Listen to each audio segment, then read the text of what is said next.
कुंभकर्ण के पतन से रावण टूट गए, पर हार मानना उनके स्वभाव में नहीं था। अब उन्होंने अपने पुत्र इंद्रजीत को दोबारा गिरण भूमि में भेजा। माँ, इंद्रजीत इतने शक्तिशाली क्यों माने जाते थे? बेटा, इंद्रजीत ने स्वयं इंद्रदेव को युद्ध में परास्त किया था, इसलिए उनका नाम पड़ा इंद्रजीत। वे मायावी अस्त्रों के धनी थे और अदृश्य होकर भी युद्ध कर सकते थे। इंद्रजीत ने पहले निकुंभिला नामक स्थान पर एक यज्ञ शुरू किया। अगर वह पूरा हो जाता तो वह अजय हो जाता, पर विभीषण ने यह रहस्य श्री राम जी को बताया। तब लक्ष्मण जी और वानरों ने यज्ञ भंग कर दिया और भीषण युद्ध छिड़ गया। विभीषण ने यह रहस्य राम जी को क्यों बताया? आखिर वे तो रावण के भाई थे। हाँ बेटा, विभीषण रावण के भाई थे, पर उन्होंने धर्म का साथ चुना और श्री राम जी के पक्ष में आ गए। वे जानते थे कि रावण का मार्ग गलत है, इसीलिए हर बार सच्चाई से राम जी की सहायता करते थे। जब ये यज्ञ भंग हुआ तो इंद्रजीत क्रोध से भर गए। उन्होंने युद्ध भूमि में एक भयंकर शक्ति अस्त्र चलाया। ये सीधा लक्ष्मण जी के सीने पर लगा। लक्ष्मण जी मूर्छित होकर भूमि पर गिर पड़े।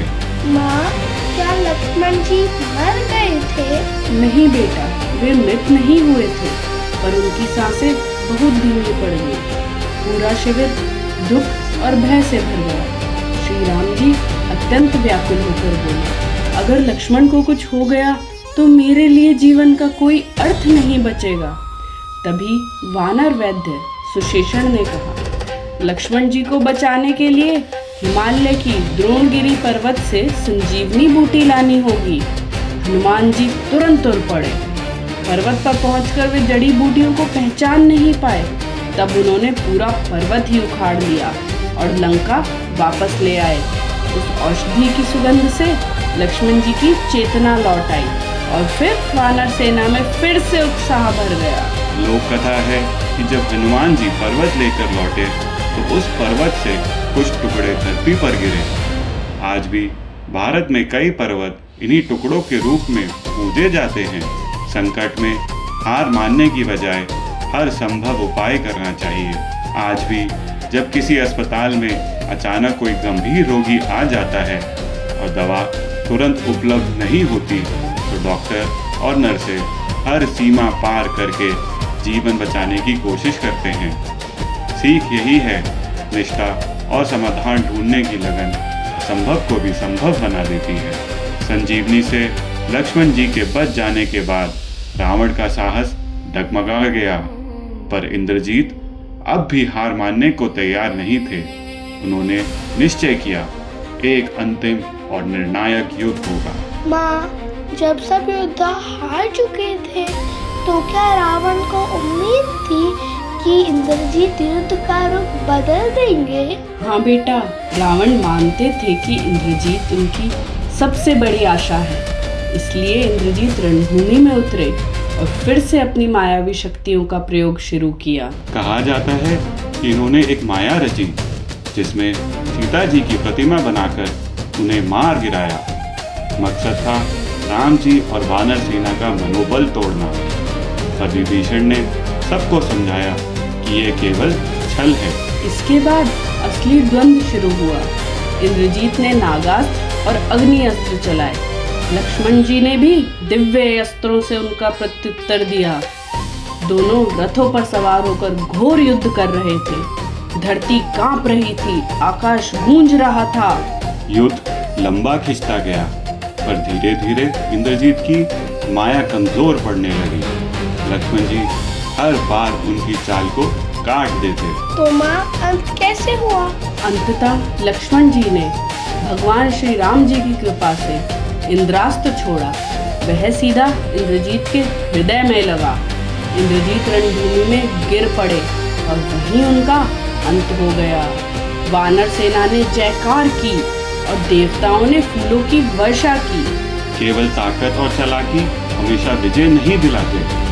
स्थायी जीत के लिए धैर्य के साथ ईमानदारी और सच्चाई भी जरूरी है। आज की दुनिया में भी आप देखिए किसी व्यवसाय में अगर छल कपट से जल्दी लाभ मिल जाए तो वह टिकता नहीं, लेकिन जो ईमानदारी और भरोसे पर काम करता है वह लंबे समय तक सफल रहता है। इंद्रजीत का पतन लंका के लिए सबसे बड़ा आघात था। अब युद्ध का अंतिम और निर्णायक चरण शुरू होने वाला था। रावण स्वयं रणभूमि में उतरने वाले थे। माँ, क्या रावण के पास अभी जीतने का मौका था? हाँ बेटा, रावण बहुत ताकतवर थे और उनके पास कई बड़े अस्त्र थे। पर याद रहे, लक्ष्मण जी पहले ही संजीवनी से ठीक होकर युद्ध में लौट चुके थे। युद्ध की शुरुआत हुई। जब वे युद्ध भूमि में आए तो चारों तरफ बिजली सी चमक फैल गई। श्री राम जी और रावण के बीच भयंकर संग्राम हुआ। राम जी ने कई बार रावण के सर काटे, पर वे बार बार उगाते थे। तभी विभीषण ने बताया कि रावण की शक्ति उनकी नाभि में छुपी है। राम जी ने ब्रह्मास्त्र चलाया और वही बाण सीधे रावण की नाभि में लगा। माँ, जब रावण गिर गए तो राम जी कैसा महसूस कर रहे थे? राम जी ने देखा कि उनका शत्रु मर चुका है।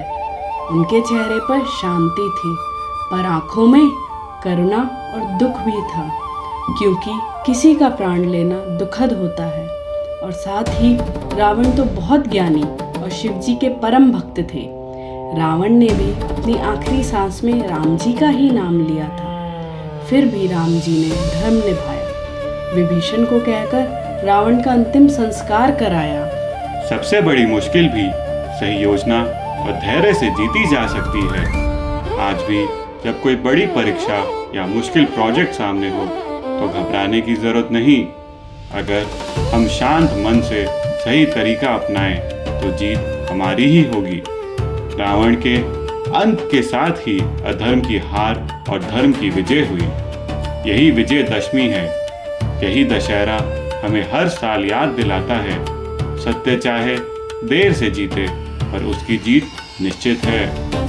इसलिए जीवन की हर लड़ाई में हमें राम जी की तरह धैर्य, संयम और धर्म का साथ नहीं छोड़ना चाहिए। माँ, अब समझ आया, दशहरा केवल रावण की पुतले जलाने का त्योहार नहीं है, बल्कि बुराई पर अच्छाई की जीत का संदेश है। हाँ बेटा, यही इसका असली अर्थ है। आइए हम सब भी अपने जीवन के हर रावण, अहंकार, क्रोध और लोभ को मिटाकर धर्म के मार्ग पर चलें। अगर इस कथा से आपको शांति और प्रेरणा मिलती हो तो वीडियो को लाइक और शेयर जरूर करें और कमेंट में लिखें जय श्री राम। भविष्य में और कथाएं सुनने के लिए भक्ति शक्ति चैनल को सब्सक्राइब करना ना भूलें।